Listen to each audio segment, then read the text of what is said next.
शासनाची आम्हाला कोणत्याही प्रकारची कसलीही मदत होत नाही.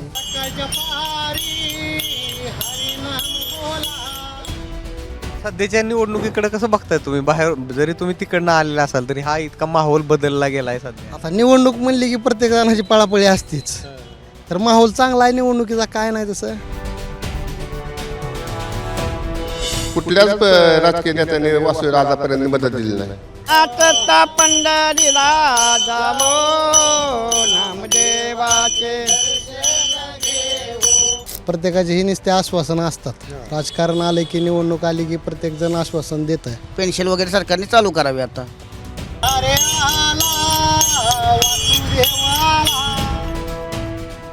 Brought to you by Palvi Agrico. आता शेतीसाठी जे काही लागणार ते घरपोच मिळणार, तेही मोबाईलच्या एका क्लिकवर. तर तुम्हाला कळलंच असेल, ही सगळी वासुदेव मंडळी आहे, कलाकार मंडळी आहे. आपण जनरली बघत असतो की ज्या वेळेस नाताळाचा सण येतो त्यावेळेस जनरली अशा सोशल मीडियावरती पोस्ट फिरत असतात की आपण आपली संस्कृती सोडून परदेशातली संस्कृती का म्हणजे एक्सेप्ट करतोय वगैरे, आणि त्यावरून बऱ्याच गोष्टींवरती चर्चा वगैरे सुरू असते. मात्र ही कलाकार मंडळी आज रस्त्यावरती खूप दुर्मिळ झालेली आहे. खूप कमी प्रमाणामध्ये वासुदेव आज दिसतात. आम्ही सध्या महापालिकेच्या निवडणुका सुरू आहेत आणि ह्या महापालिकेच्या निवडणुकीचं कव्हरेज करत असताना एका ठिकाणी आम्हाला ही कलाकार मंडळी अशी एकत्रित दिसली.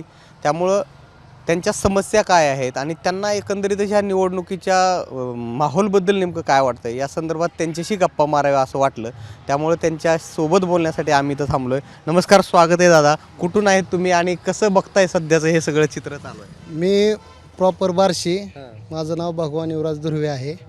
मी वासुदेव समाजाचा आहे. तर राजकारण म्हणलं तर प्रत्येक वेळेस निवडणुकीच्या प्रत्येक टायमाला प्रत्येकाची ही नुसते आश्वासनं असतात. राजकारण आले की निवडणूक आली की प्रत्येक जण आश्वासन देतं. प्रत्येक पक्ष येतात, प्रत्येकाचे आश्वासनच असतात नुसते. तर आमच्या समाजाला पूर्ण वासुदेव समाज आमचा आहे, भटकंती करणारा समाज आहे. तर शासनाची आम्हाला कोणत्याही प्रकारची कसलीही मदत होत नाही, कारण आम्हाला भटकंती केल्याशिवाय पर्याय नाही. त्या भटकंतीच्या संदर्भात आम्ही इकडे आलेलो आहे. किती वर्षांपासून करताय तुम्ही हे? आम्ही कमीत कमी आता माझं वय झालं आहे 75. तर आम्ही 15-16 वर्षापासून आमचा व्यवसाय ही वासुदेवाचा चालू आहे. भिक्षा मागून आम्ही पोट भरण्यासाठी. इकडे किती दिवसांपासून आहेत? इकडे पनवेलला आता 10-12 दिवस झाले. बरं. आणि कसं बघताय सध्या माहोल या गोष्टींकडे?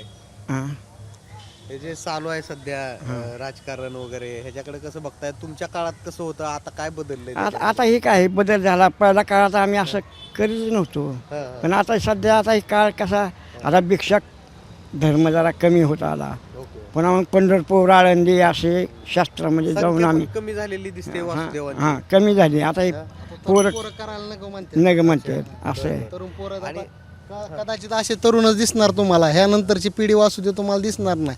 ही शेवटची पिढी म्हणता येईल आणि ही सुरुवातीची पिढी आणि ही शेवटची पिढी ही वासुदेवाची राहील. ह्याच्यानंतर वासुदेव हा दिसणार नाही. त्यामुळं हाही आपली हिंदू धर्म संस्कृती ही फक्त टिकून ठेवण्याचं काम आम्ही करतोय. फारच भीषण आहे. तुम्ही काय सांगाल? काय म्हणजे सध्या, बरं मला एक सांगा, तुमच्या काय मागण्या आहेत? म्हणजे कारण इतकी भटकंती म्हणजे करून तुम्ही जीवनयापन करताय, काय मागणं म्हणजे काय, हे पोरं ठोरं आता नवीन जे निघाले त्यांना नोकऱ्या, कुठे कामं धंद असं मिळावं म्हणून आमची एवढी इच्छा राहिली, बाकी काय नाही. मग असं आमची पिढी गेली ह्या भिक्षा मागण्यात. ह्यात काय घरदार नाही बरोबर, काय नाही. आपलं जग असं मागून खात्यात काय धंदे पाणी करून आपलं रानातले वनातले कामं करून जगतो आम्ही. तर आम्हाला काय वाटतं बाबा, आम्ही वासुदेव आता हे आम्हाला, आता आमची पिढी गेली, आता नवीन जे तरुण आहेत त्यांना नोकऱ्या लागावा, अगोदर चांगलं शिक्षण, चांगलं कुठलं आम्हाला सरकारने साथ करावा. बाकी आमची इच्छा काय नाही, एवढीच इच्छा आहे. आता इतक्या पिढ्यांपासून तुम्ही पण करताय, तुम्ही पण खूप ज्येष्ठ आहात, तर कसं म्हणजे काय सरकारकडे तुमचं कारण असतं? वासुदेवाला सरकारने मदत द्यावं लागते. काहीच मदत ही सरकार वासुदेव देत नाही. कुठलंही सरकार आलं तर कुणाला वासुदेवाला काहीच मदत मिळत नाही. दारोदार भिक्षा मागून वासुदेव पोटाचा निर्वाह करतो. कुठल्याच राजकीय नेत्याने वासुदेव राजापर्यंत मदत दिली नाही. हो. आता काय सांगाल मग सर? आता ह्या सरकारने तर आता वासुदेवाला मदत द्यावा. हां, वासुदेव समाज सगळा भटकत समाज फिरतो रोज दारोदार फिरत. हां, हीच एवढी ह्या सरकारला प्रथम आमची. तुम्हाला काय भविष्य वाटतंय आता वासुदेव या कलाकारांचं भविष्य काय वाटतंय? भविष्य काय सगळं आपलं ही आमचा व्यवसायच आम्ही फिरतो ना रोजचा. तुम्ही कधीपासून करताय? बरं, तुम्ही कधीपासून आहे? आम्ही आता 10 वर्ष झाले व्यवसाय करतोय. वासुदेवांना पेन्शन वगैरे चालू करावी सरकारतर्फे या वासुदेवांचं निवेदन आहे. सर्व माणसांना, सामान्य माणसांना, म्हाताऱ्या माणसांना पेन्शिली वगैरे चालू करावी. उदरनिर्वाह त्यांचा चालू शकेल. त्यांच्या पिढीला पुढं चालणं होणार आहे का आता पायाने गळाटून गेलेली पुढं पेन्शन वगैरे सरकारने चालू करावी आता. बरं, हे आता देवेंद्र फडणवीस मुख्यमंत्री आहेत, देवाभाऊ म्हणतात. कलाकार असतील किंवा महिला असतील सगळ्यांसाठी सरकार सांगतंय की आम्ही लाडक्या बहिणींसाठी हे केलंय ते केलंय. मग तुम्ही त्यांना काय आता हे आव्हान कराल? काय आव्हान करावं सांगा बरं साहेब. आता काय आमची इच्छा एवढीच आहे. आता हे बोललो का आम्ही की आम्हाला हे सुद्धा काहीतरी आम्ही आता थकलेली गाडी आहेत. आम्हाला काय थोडं पगारी पेन्शन असे काय वगैरे चालू करा म्हणून आमची एवढी इच्छा आहे. ह्या वयस्कर कलावंतांना भेटावं एवढीच इच्छा आहे आमची फक्त. आणखी काय म्हणजे आणखी काय तुमच्या डिमांड्स आहेत?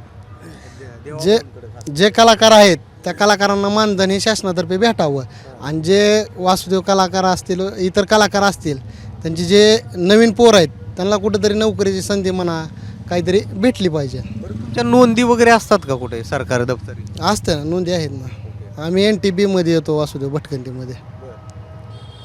नोंदी असून पण तुम्हाला सरकार दरबारी कुठं न्याय मिळत नाही? नाही आतापर्यंत कुठल्याच सरकारनं दिला नाही तो न्याय. सरकार नाही. कारण आमचा समाज भटकंती करणारा समाज आला. तुमच्या अशा काही संघटना वगैरे नाहीत का की जे संघटना म्हणून तुम्ही जाल? कारण आपण बघतो अधिवेशन वगैरे आलं ना की अधिवेशनावरती वेगवेगळ्या समाजाचे मोर्चे येतात, तिथं आक्रमक होतात. मग तुम्ही तशा पद्धतीचं काय संघटनात्मक वगैरे केलं नाही? कसं असतं, संघटना ही भटक्या समाजाची कधीच नसते. संघटना ही मोठ्या समाजाची केली जाते. कारण आमचा एक ठिकाणी कुठंच ठाव नसतो. कारण आम्ही भटकंती करत राहणार. कारण आमच्यात असे काही परिवार आहेत की त्यांचे आजपर्यंत दाखले सुद्धा नाहीत. जातीचे दाखले सुद्धा त्यांचे नाहीत. त्यांना जातीचा दाखला काढायचा असेल तर त्यांना जुना पुरावा मागतात. कारण आता ही भटकंती करणारा समाज आहे की ह्यांच्याकडे कुठल्याही प्रकारचा पुरावा जुना नाही. आता माझ्या आजोबाचा समजा त्यांचा जन्म कुठं झाला ही त्यांनाच माहीत नाही, तर त्यांचा कुठं आणा शाळेत दाखला कुठं आणायचा आणि त्याचा जातीचा दाखला कसा भेटणार? तर ही मोठा गंभीर परिस्थिती आहे.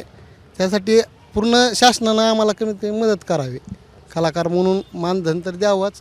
आणि जे तरुण पोरं आहेत त्यांनी फक्त ह्या क्षेत्रात आल्यात तर त्यांना काय ना काय मानधन शासनानं द्यावं. हा जो कलाकार आहे हा नेमकं काय करतो? म्हणजे कारण बऱ्याच गैरसमज पण असतात समाजात. वासुदेव हा पूर्णतः आपल्या जे कुळीचा उद्धार असतो हा वासुदेव करतो. जे आपले जे वारलेले असतात घरातले एक्सपायर झालेले असतात त्यांच्या नावानं त्यांच्या नावाचा गजर करून उद्धार करतो. आणि जे देईल ते भिक्षा घेऊन वासुदेव आपला उदरनिर्वाह करतो. म्हणजे भविष्य वगैरे सांगणं असलं काय? भविष्य नाही. भविष्य हा वासुदेव कधीही कुणाला सांगत नाही. आणि जो वासुदेव भविष्य सांगतो त्याला जनतेने कधीही त्याच्या हे जाऊ नये, बळी पडू नये एवढं सांगतो. कारण वासुदेव हा कधी भविष्य सांगत नाही. आणि जो वासुदेव भविष्य सांगत असेल तर तो डुप्लिकेट वासुदेव आहे असं समजायचं. कारण भविष्य हे कुणालाही कधीही कळत नाही. जर त्याला भविष्य कळत असतं तर तो भटकंती कधीच केली नसती त्यानं. सध्याच्या निवडणुकीकडे कसं बघताय तुम्ही? बाहेर जरी तुम्ही तिकडनं आलेला असाल तरी हा इतका माहोल बदलला गेलाय सध्या. आता निवडणूक म्हणली की प्रत्येक जणाची पळापळी असतीच. तर माहोल चांगला आहे निवडणुकीचा, काय नाही तसं एकदम व्यवस्थित आहे. तुम्ही कसं बघताय हे सगळ्या माहोलकडे?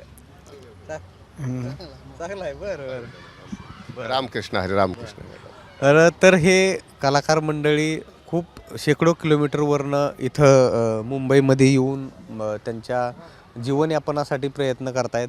आणि त्यांची मागणी हेच आहे की त्यांना सरकार दरबारी कुठंतरी न्याय मिळावा. नोंदी नाही आहेत असं सुद्धा यांचं म्हणणं आहे. आपण म्हणजे आपण प्रत्येक वेळेसच अशी कलाकार मंडळी कुठं भेटली किंवा कुठे हे झालं तर त्यांना असं म्हणतो की कला लोप होत चालली आहे. तर अशा कला जपणं ही खरोखर आपली समाज म्हणून सुद्धा जबाबदारी आहे. आणि सरकारनं सुद्धा या घटकांकडे लक्ष देणं खूप गरजेचं आहे. Camera person Nitin वर्णेसोबत Nilesh झालटे, पनवेलहून Mumbai तकसाठी.